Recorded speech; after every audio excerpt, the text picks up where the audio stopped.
Welcome. Welcome to the launch of the new Gender and Chemicals Knowledge Platform. Good time of day wherever you are in the world, and thank you for joining our launch event. My name is Minu Hemmati, and I'm happy to be facilitating the event for you.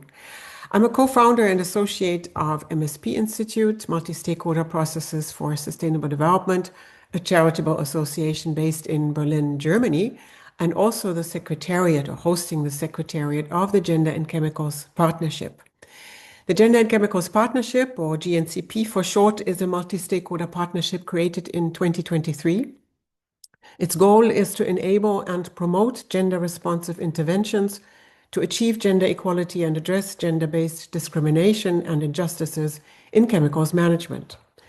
Today, we will present a new online platform that brings together research, gender-specific data, and practical tools relating to the links between gender and chemicals. We will show you how to use the platform, and we look forward to hearing from a range of stakeholders and gender experts what this platform will help us to achieve and maybe how to develop it further. At MSP Institute, we've been working on gender and chemicals for 10 years and always knew we needed such a platform. It supports evidence-based decision-making in policy and implementation, and hopefully also inspires new research. In terms of the meeting, please note that this meeting is being recorded and will be published on YouTube. Please keep your microphones muted unless you are asked to speak, and feel free to use the chat throughout the session to ask questions, introduce yourselves, and share your views. You find the chat at the bottom of your Zoom window. We'll try to answer all the questions that you have about the platform, and if we can't, we'll get back to you after the session via email. Here's our agenda. We will have welcoming remarks by Carolin Zerger, Head of Department from the German Federal Environment Ministry and Chair of the Board of the Gender and Chemicals Partnership. Then the knowledge platform will be presented by Anna Holthaus from the GNCP Secretariat, and we will then have 2 rounds of guest speakers from different stakeholder groups and gender experts sharing their perspectives on the platform, why and how to use it, and how to close the gaps in gender data and research. All that in 60 minutes, so let's go. Allow me to introduce Carolin Zerger. Carolin heads the Division for International Chemical Safety and Sustainable Chemistry at the German Federal Ministry for the Environment, Climate Action, Nature Conservation, and Nuclear Safety. She joined the ministry in 2007 and has served in communications and as a UN climate negotiator. Thanks very much, Carolin, for being here. Over to you. Thank you very much, Minu, for having me. And good time of day, ladies and gentlemen, distinguished guests, and dear colleagues and friends. It's a great honor for me to welcome you to the launch of the Gender and Chemicals Knowledge Platform. The platform is a pioneering initiative of the Gender and Chemicals Partnership, which was created in 2023 at ICCM5, the 5th International Conference on Chemicals Management in Bonn.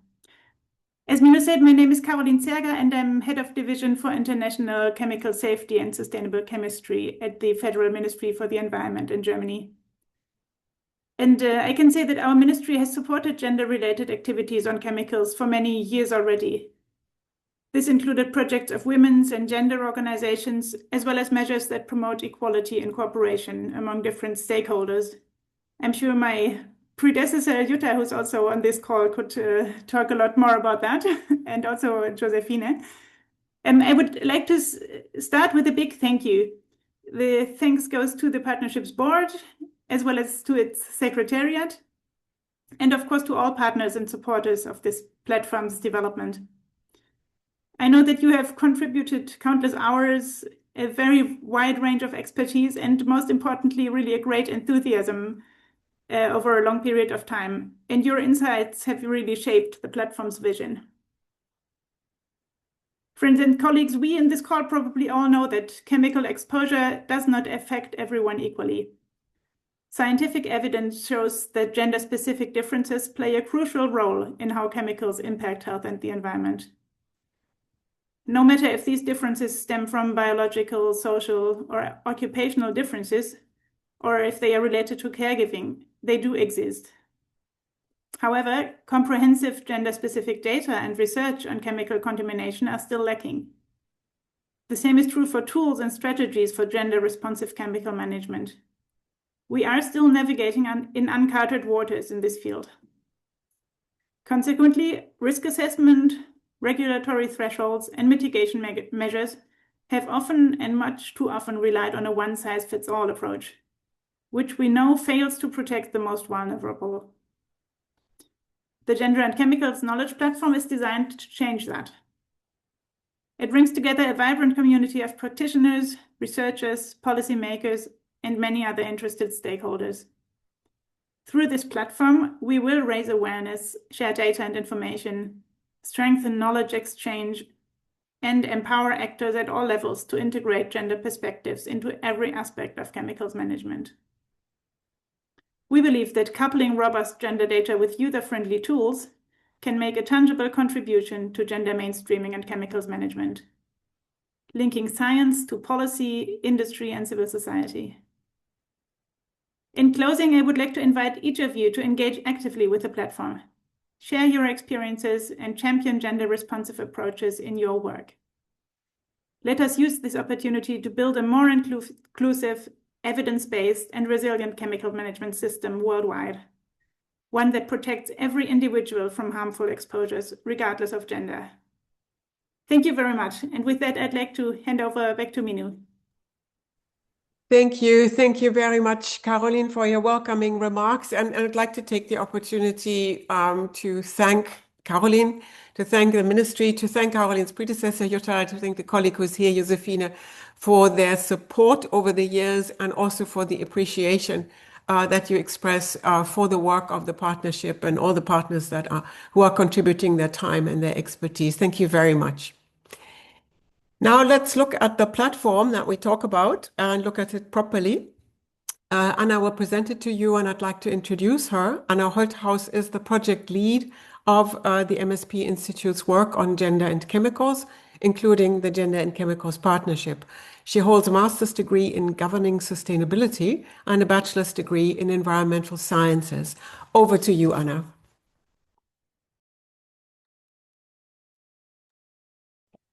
Yeah, thank you very much, and welcome also from my side.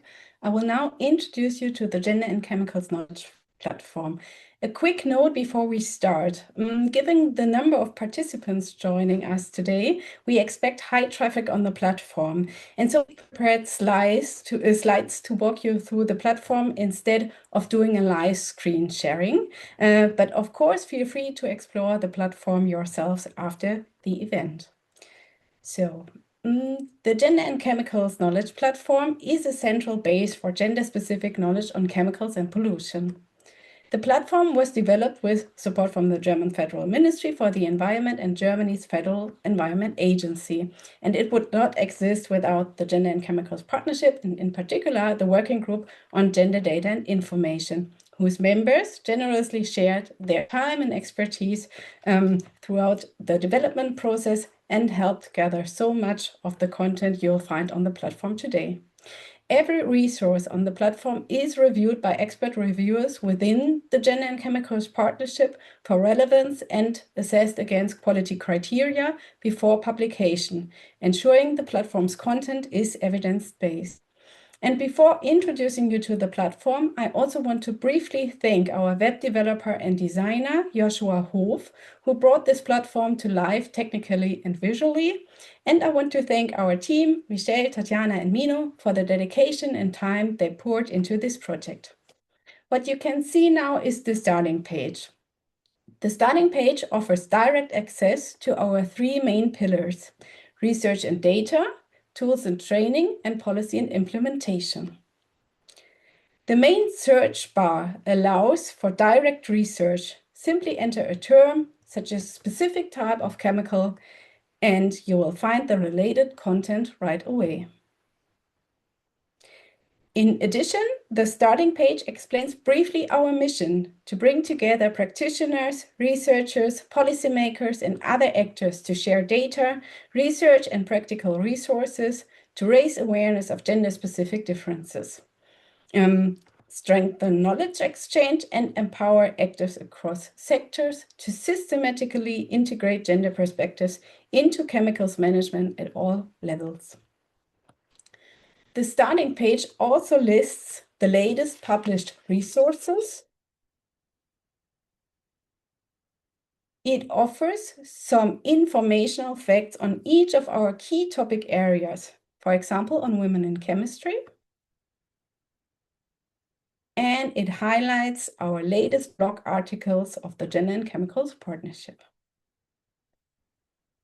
In the footer, you'll find more information about the platform and its authors, how to get involved, and our legal information.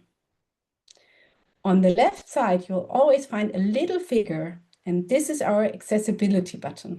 By clicking on the button, you can access various modes to adjust the platform's settings, such as an epilepsy safe mode or a blindness mode, which allows viewing the site with a screen reader. It also allows you to customize the settings according to your preferences, such as the font size or the color contrast. So this is the content that our starting page offers, and I will now walk you through the structure of the platform and show you the best way to explore all resources. As said, the content of the platform is organized around 3 pillars. Each pillar has its own color code, and you will find that reflected across the platform. The first one is research and data. Research and data offers you a library of scientific studies and reports documenting the gendered dimension of chemical exposure and its health and environmental effects. Second one is tools and trainings, where you can explore practical resources such as fact sheets and training materials that support gender-responsive action on the ground and across sectors. This section also includes a glossary of terms so that newcomers to the field and seasoned experts alike can navigate the platform using the same vocabulary. And the third pillar is policy and implementation. This section introduces you to relevant policy processes. It lists the gender action plans of chemicals conventions, policy briefs, international framework documents, and good practice implementation examples in various countries and sectors. Cutting across these 3 pillars, the platform highlights certain topic areas, namely environment, health, household and consumer safety, labor, and women in chemistry, in addition to a what to know first section for anyone new to the subject. Under news, you will find a bi-monthly newsletter that features the latest published resources, a regularly updated blog, and a list of all upcoming events. Crucially, all of the 185 resources currently on the platform are accessible via the knowledge base button in the top right corner. They are fully searchable using a filter system. For example, you can search by resource type, by chemical group, by product type, by region, and by country. Like that, we hope that you can find what is relevant to your own context in just a few clicks. For example, if you're looking for scientific articles on endocrine disrupting chemicals affecting reproductive health, you could use the filters format, journal article, group of chemicals, EDCs, and health impact toxic for reproduction. Or if you're looking for interesting case studies on gender mainstreaming in chemicals management, you can set the filters accordingly and then scroll down to the list of countries to see how many resources are available for each country. Clicking into any resource opens a detailed view with a short description, a link to the original source, related glossary terms, and a list of tags. Clicking on any of those tags instantly pulls up every other document tagged under the same category. for example here mercury, so that users can fluidly move from one single resource to everything connected to it. If this was maybe a bit too fast under knowledge base how to search, you can find a detailed explanation of everything the platform allows you to explore. At the end of the presentation, we would like to invite you to share your material. Please help us filling this platform with your knowledge and materials. If you have relevant knowledge, research, tools, data, or case studies that could benefit others, we would greatly appreciate you sharing them with us.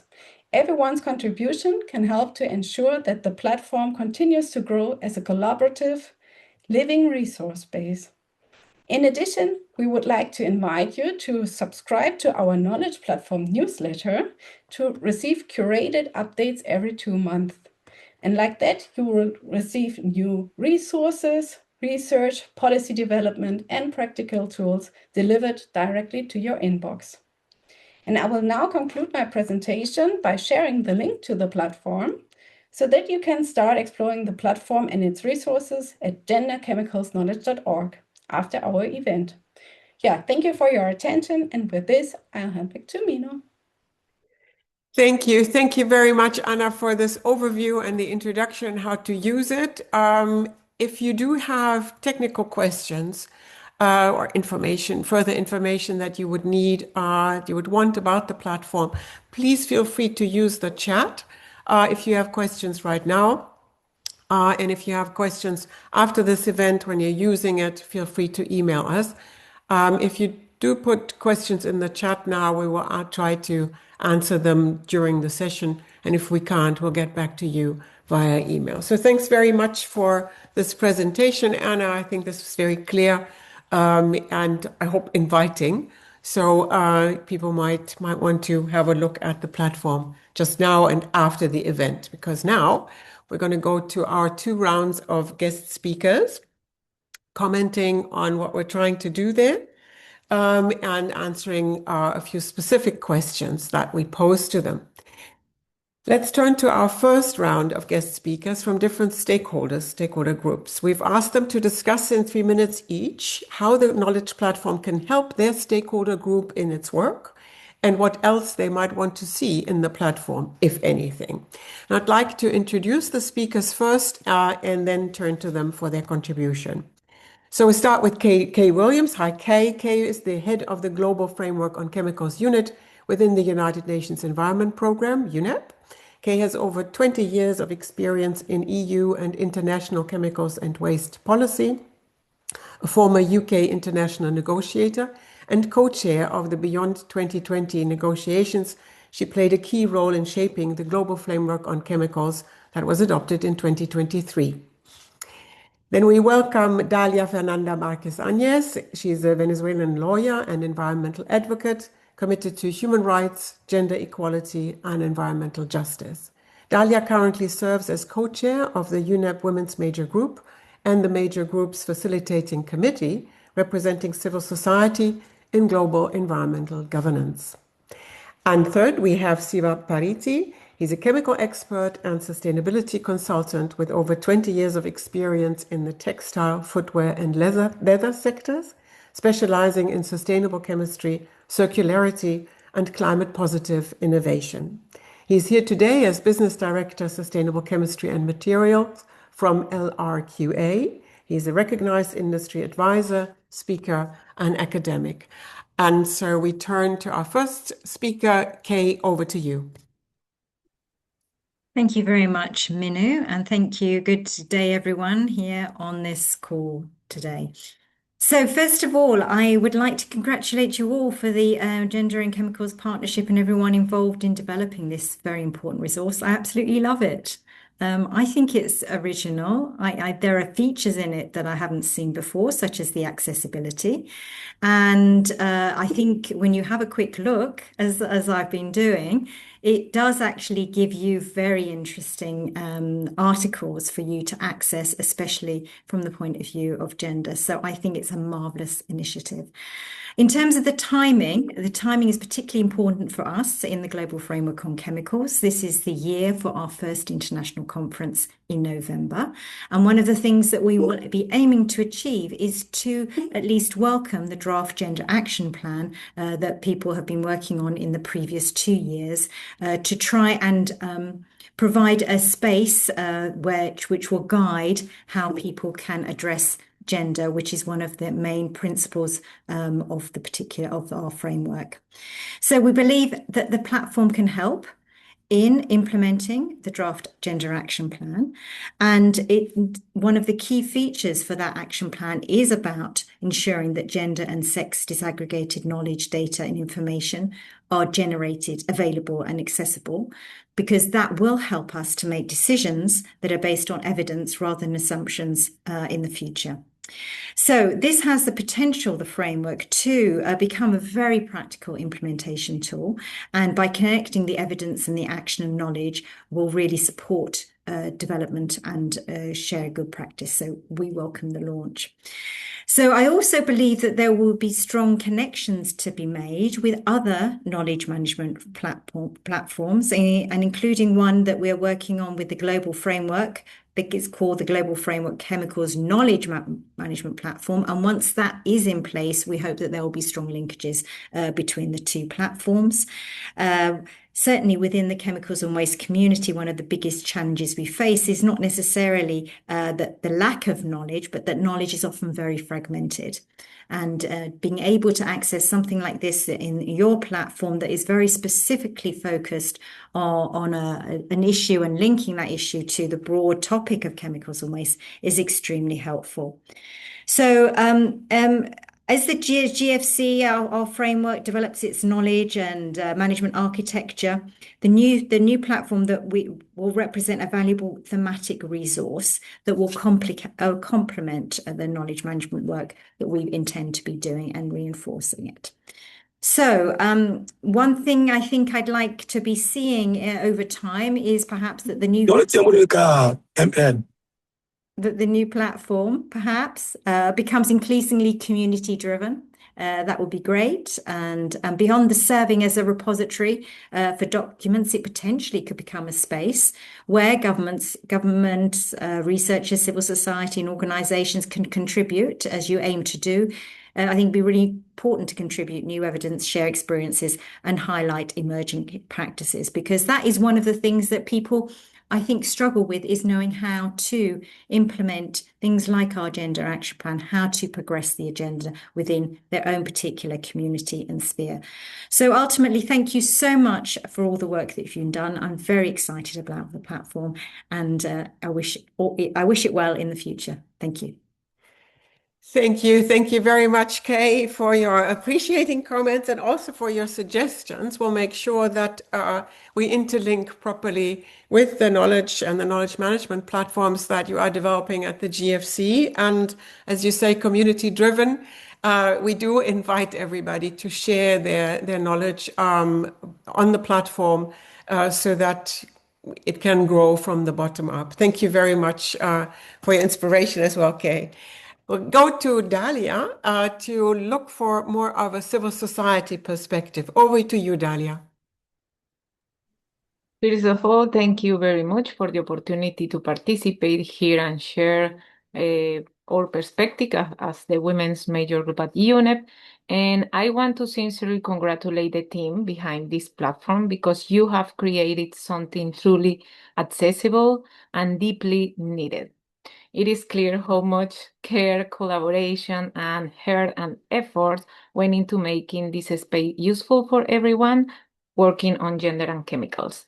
Now, speaking as co-chair of the women's major group at UNEP and as a researcher on global environmental governance and gender, I think that this knowledge platform, or I see the knowledge platform as a strategic enabler for our constituencies. The platform provides a central base of gender-specific knowledge on chemicals and pollution, and this is precisely the type of infrastructure we have been advocating for across the different global policy processes. For the women's major group, the platform strengthened our ability to bring evidence-based gender perspectives into the intergovernmental negotiations, whether under UNEP, the BRS Convention, or the Global Framework on Chemicals. Our FK holders usually or often face barriers accessing to consolidated, peer-reviewed, and policy-relevant gender data. But with this knowledge platform, we will have more facilities accessing this info and this data. It also supports our broader mandate of ensuring meaningful participation of women and gender diverse experts. This is fantastic. And many grassroots organizations and women-led groups generate valuable knowledge on gender exposure pathways, informal recycling, agricultural pesticides use, domestic chemical exposure, but this information is frequently invisible in formal policies spaces. Now, this platform creates visibility and legitimacy for these contributions, helping bridge the gap between community knowledge and global decision-making spaces. This is fantastic. Technically, the platform, structured research function, and thematic organization at the same time will help us map gaps, identify emerging issues, and support cross-different sectoral collaboration. It becomes a tool not only for accessing informal, but also shaping policy agendas, strengthening advocacy, and informal capacity building efforts. Looking ahead, I will welcome 3 additions. First, a policy tracker that maps where gender considerations are or are not integrated across chemical-related frameworks. The second is methodological guidance for conducting gender-responsive chemical risk assessment, including templates and indicators. And third, a dedicated space for global South knowledge, ensuring that diverse contexts and exposure realities are represented. Personally, this platform has the potential to become a backbone of gender-responsive chemicals governance, and the women's major groups is ready to support its growth and uptake. And thank you so much for this amazing work. Thank you, Minu. Back to you. Thank you. Thank you very much, Dalia, for your kind words. And I'm amazed what you say you can use it for. Also, thank you very much for your suggestions, how to develop it further. The policy tracker, methodological guidance, and a special space for Global South knowledge all sounds very convincing to me. I guess this opens opportunities for collaboration indeed, because we won't be able to do all that on our own, and we don't want to. Thanks very much, Dalia. Let's turn to Siva, over to Siva for more of a business perspective. Thank you very much, actually, for having me here and giving me the opportunity to vent my thoughts. Being the third, I'm understanding what will be the fate of the last person who is going to actually talk about the platform.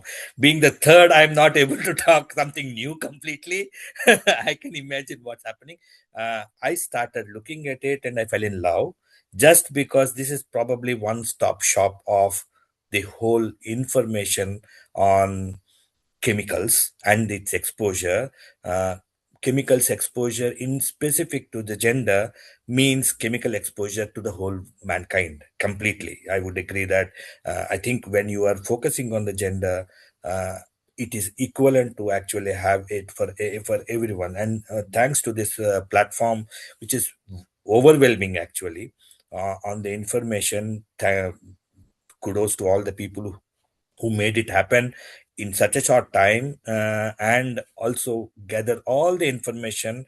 What is most recent, actually, while I was talking last week about a topic, and I can see that in a video information in the platform. So I'm really amazed about the nuance of the addition of information as recent as possible.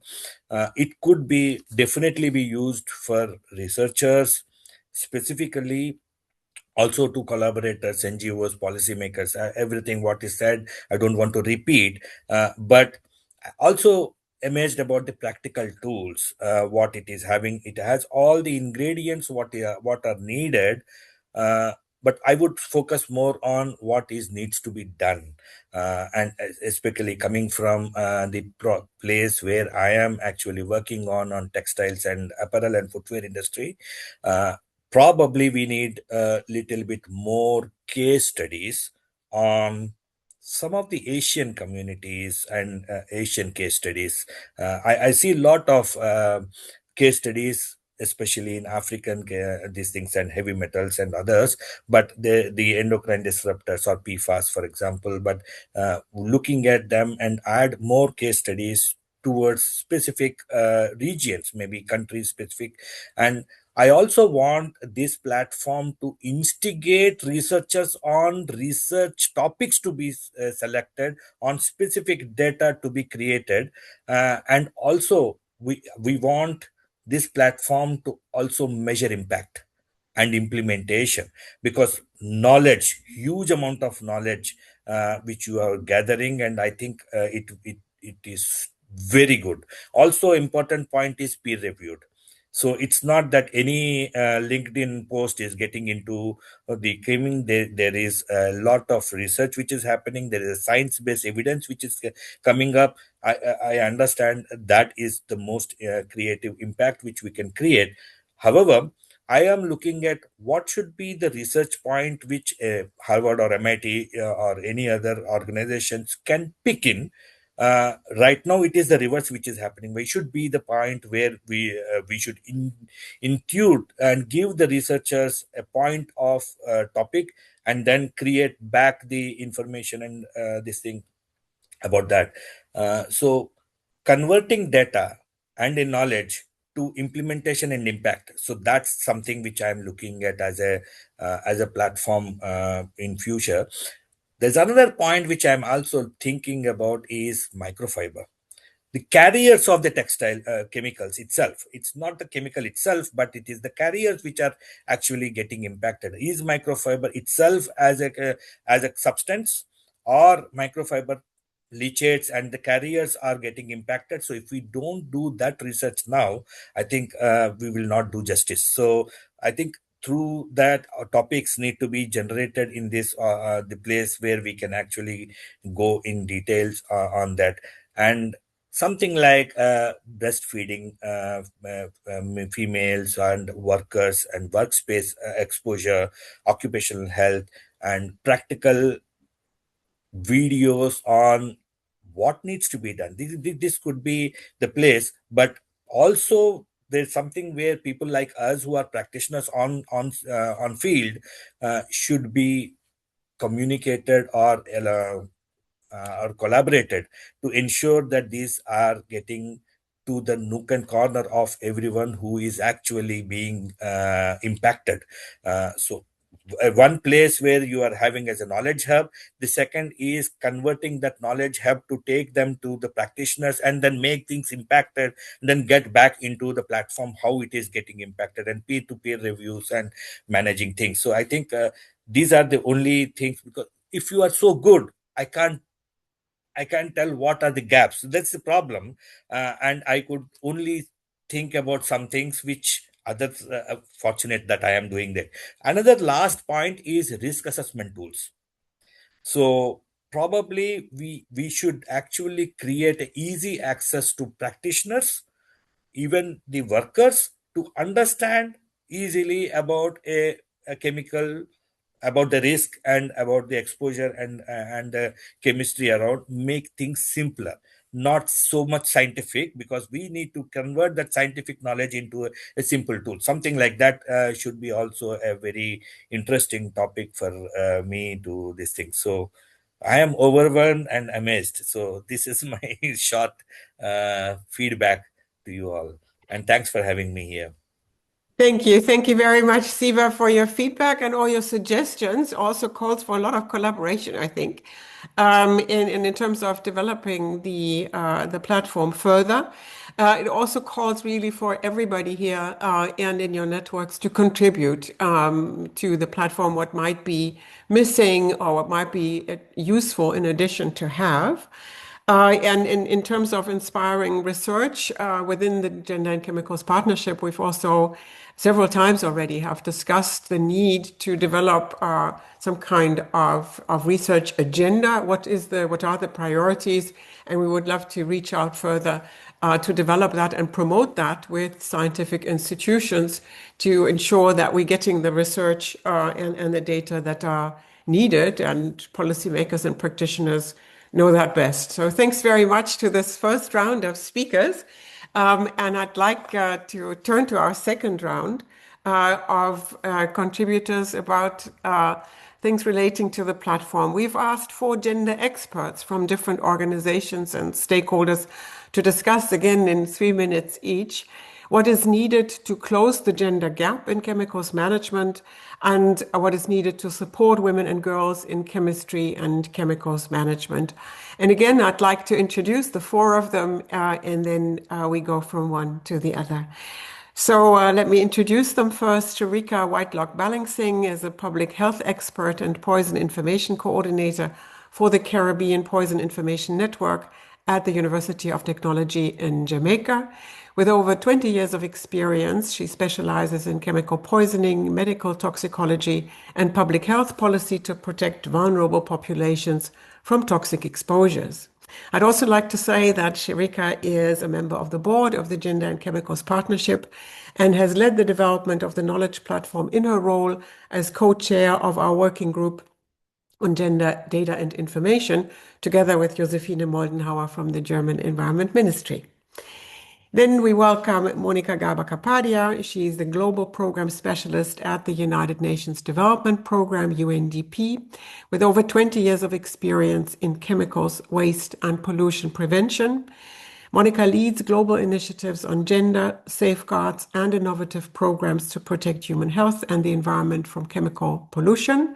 As a partner of the Gender and Chemicals Partnership, Monica has supported the platform's development with her expertise and her knowledge. We also welcome Melanie Kintz. She is the Research Officer for Gender Mainstreaming at the German Environment Agency. She's a political scientist specializing in how policies and institutional structures shape equality, diversity, and inclusion, with previous experience as a gender consultant at universities in Berlin and in Magdeburg. By the way, the Gender and Chemicals Knowledge Platform is funded through the Federal Environment Agency's grant program for charitable associations in Germany. A special thanks goes to Melanie's representing the agency here today.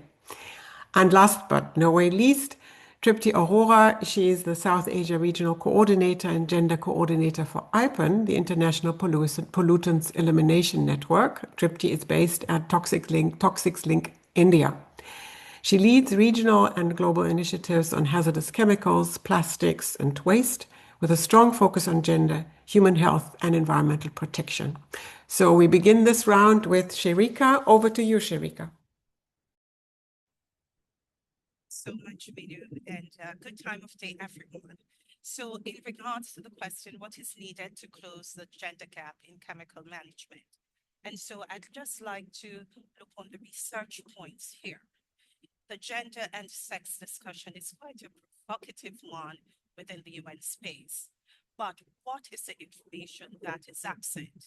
And we can look on the absence of industrial and occupational exposure data. And these data, they are specific to specific human types amongst all our UN region. So we have absence of chemical impact on persons that are born male and female and remain this way. Persons that are born with genitalia. Sharika? They are. Sharika, just 1 second. We can't hear you very well. It's quite faint.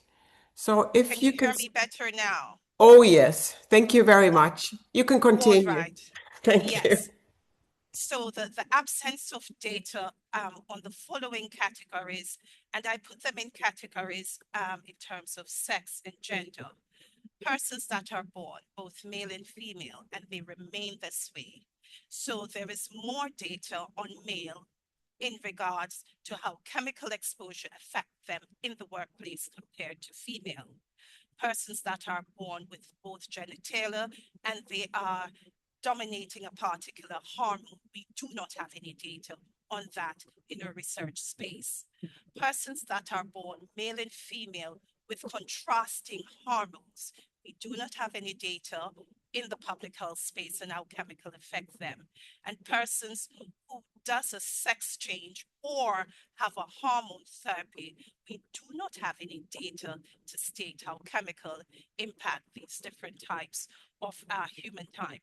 So what we need to do is that we need to start urgently in collecting data on specific targeting. And what I mean by that, majority of the time when researches are done, there's a general thing that is done in the population space. We need to have targeted data, women in special working areas where there's in-depth study only on women in these different spheres to understand what is happening for these women. We need to have targeted study on the different types of gender or human types within the society, where we ask specific chemicals, information about the impact of chemical on these persons' life.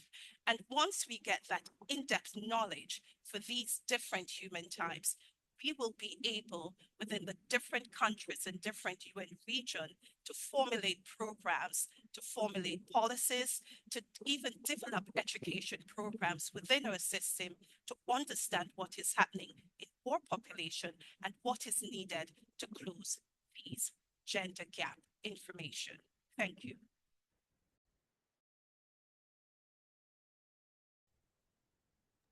Sorry. Thank you very much, Sharika. It was well possible to hear you when you were speaking up. So thank you very much for this contribution and pointing very clearly and precisely to gaps that we have in data and research, and that then, if we do have research, could be published and shared on the knowledge platform and possibly inspire more research being done on these specific questions where we really, as you said, don't know.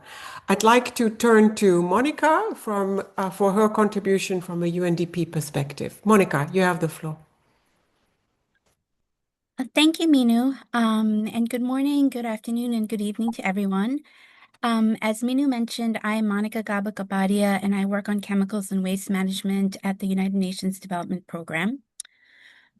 So when we talk about closing the gender gap in chemicals and waste management, we are talking about making women and girls visible in a sector where often their contributions, experiences, and risks have been overlooked. When I first joined UNDP more than 15 years ago, it was commonly assumed that chemicals and waste management was largely gender neutral and that the risks and benefits of our projects and interventions were experienced equally by everyone. But today, many of us know that this is not the case and that women and men face different exposure pathways, different health risks, and different barriers to participation and access to opportunities. We also now know that the benefits of our interventions don't automatically reach everyone equally. But despite this growing recognition, there is still a huge knowledge gap globally. We still don't have enough data to understand how different groups are exposed to chemicals, as the previous speaker spoke, how they are affected by pollution, how they engage in chemicals and waste management, or how they benefit from project interventions. To close this data gap, I will reiterate what many of the speakers have been saying about the need for greater investments on research and data collection. We especially need more evidence on women's exposure to chemicals and the associated health impacts. Women are exposed to chemicals through multiple pathways, but these cumulative exposures are still not well understood. In addition, there's also a lack of epidemiological research studying the links between chemical exposure and women's health outcomes. As Sharika just mentioned, many exposure assessments and health studies still overlook sex-specific differences, and they don't generate enough data to fully understand the unique risks facing women. This, in turn, limits how we can accurately assess risk and design targeted interventions in our projects. But at the same time, closing the gender gap in chemicals and waste management is not only about better data, it's also about supporting women and girls as leaders, innovators, and agents of change. This means encouraging girls to pursue careers in scientific fields and engineering, increasing women's participation in technical and decision-making roles, and recognizing the critical contributions that women already make in many areas, including as scientists, community leaders, and informal waste workers throughout the chemicals and waste value chain. So, on a final note, I just want to conclude by saying that closing the gender data gap is really about making sure that our policies and projects are informed by evidence. When women and girls are reflected in the data, we can make better informed decisions, and that brings us closer to achieving sustainable and inclusive chemicals and waste management for all. Thank you. Thank you. Thank you very much, Monica, for outlining what is missing, including, our knowledge of benefits of project interventions. That may be something that not so many people have focused on so far, and how important it is to bring this knowledge into decision making and into risk assessments. Thank you very much, Monica, for the link between science and practical interventions as well. I'd like to turn to Melanie. You have the floor. Thank you, and hello everyone, for allowing me to speak to you all. As Minu said earlier, I'm representing the German Environment Agency, which is an agency that supplies research data or research results and policy recommendations to the Federal Ministry for the Environment in Germany. Now, if we want to improve our research results and our policy recommendations, it is very, very necessary that we integrate gender into our research systematically.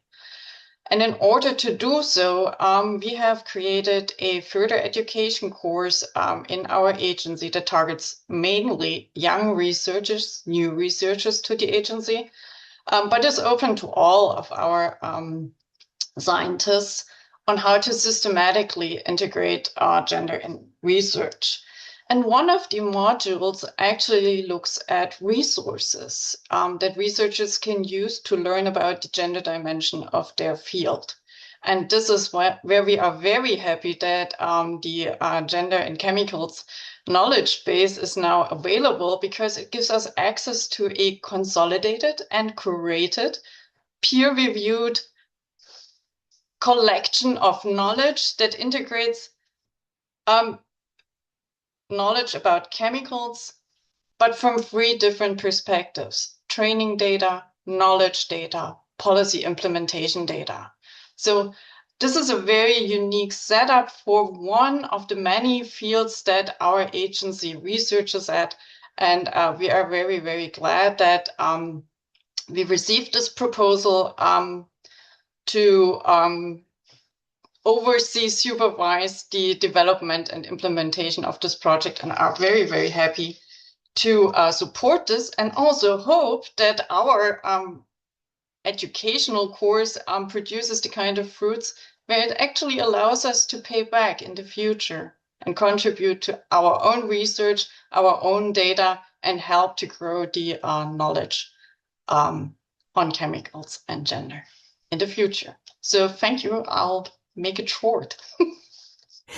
Thank you. Thank you very much, Melanie, also for your appreciation.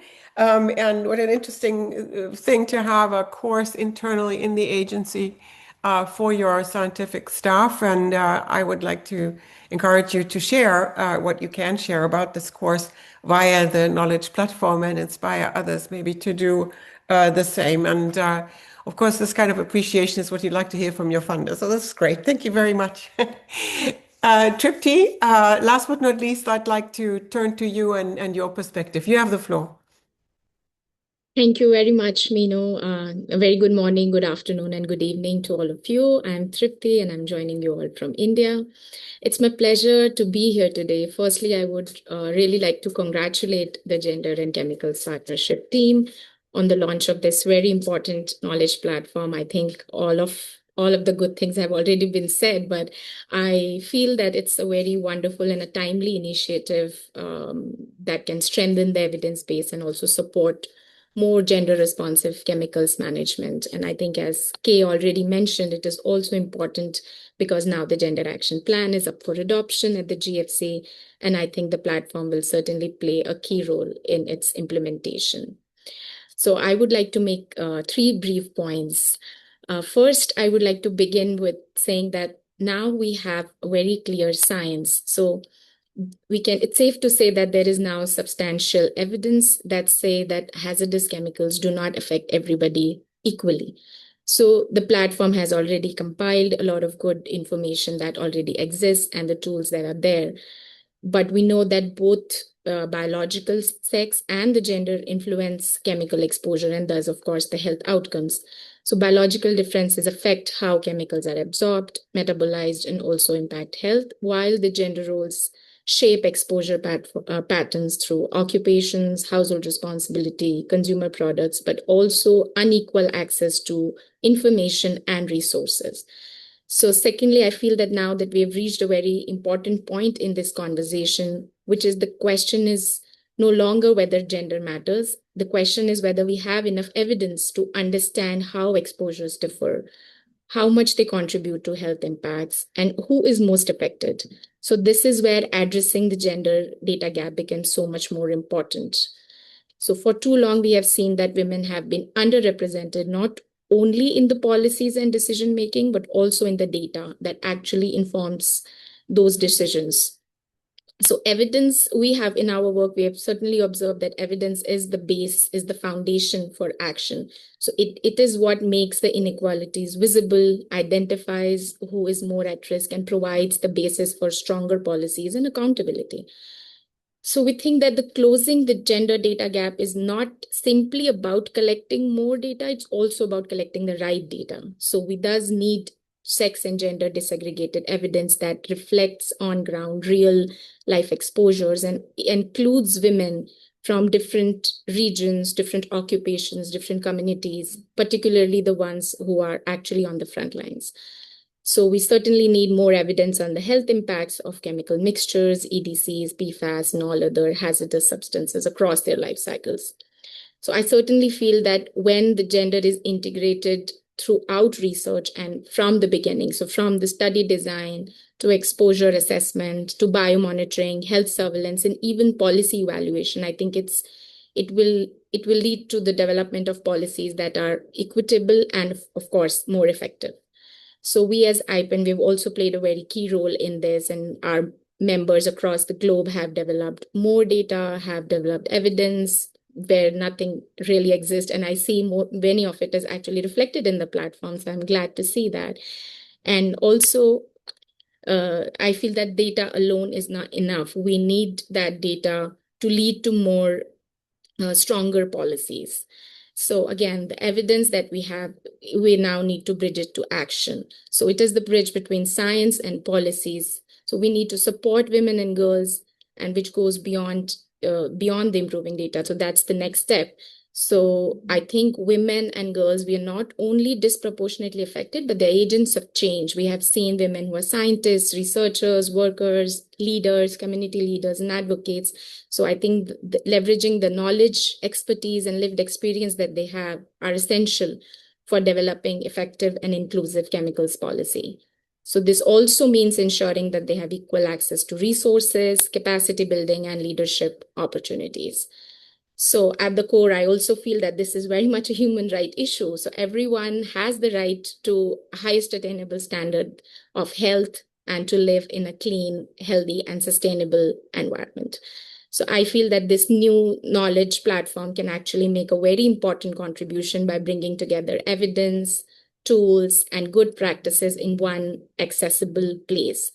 And it can certainly help bridge the gap between research policy and action, while it may also strengthen collaboration across all stakeholders, governments, civil society, academia, and other international organizations. So I think ultimately all of our goal is the same: to generate more evidence and to ensure that that evidence drives stronger policies, greater accountability, and that is how we move towards our shared goal of a toxic-free future. So we look forward to contributing to this platform and continuing to work with partners to ensure that gender-responsive chemicals management becomes the norm rather than the exception. So thank you so much for having me. Thank you. Thank you very much, Tripti, and thanks to IPEN for already producing quite a few of the resources that we were able to share via the Knowledge platform. We hope you continue to encourage your members, who are many, to contribute pieces of knowledge to the platform as they can. I'm a little overwhelmed by all the suggestions and the appreciation. I think this is what you get when you get a lot of bright and engaged people from different stakeholders and from different perspectives from around the world to think about one or two of the same questions. So this was very rich. Thank you very much for all the suggestions. I hope the team will not feel too overwhelmed with all the things that people wanted to see in addition. We'll take that as an invitation to maybe contact you for further collaboration to make things happen. I'd like to give the floor one more time to Anna, who wanted to respond to one or two questions that people have raised in the chat. So over to you, Anna. Yeah, thank you, Minu. I just wanted to inform you that, of course, we will share the recording and our slides with all of you. We will do that probably tomorrow. And in addition, I just wanted to say that if you're looking for resources that are not in English, that's no problem. We have created, or you can have a look in the knowledge base. Under the filter system, there you will find the filter language. And there we have listed all resources that are available, for example, in Spanish or French. Please have a look there. There are also a lot of other languages. And feel free to explore. Thank you. Thank you. Thank you very much, Anna.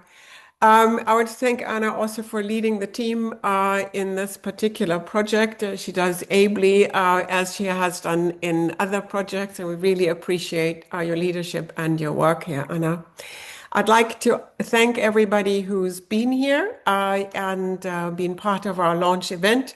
I'd like to thank all of the speakers for sharing your knowledge and your views and your requests for further work. And the team who organized and prepared the event. And that again is Anna, Tatjana, and Michelle from the GNCP Secretariat. We invite you to visit the platform, sign on to the Knowledge Platform newsletter, and to contribute material. But also check out what else the Gender and Chemicals Partnership is doing. You are welcome to join the partnership and to work with us to achieve gender equality in chemicals management. Thank you all for being here. Thank you for your support, for your questions, for your contributions, and we hope to see you again very soon. Thank you very much.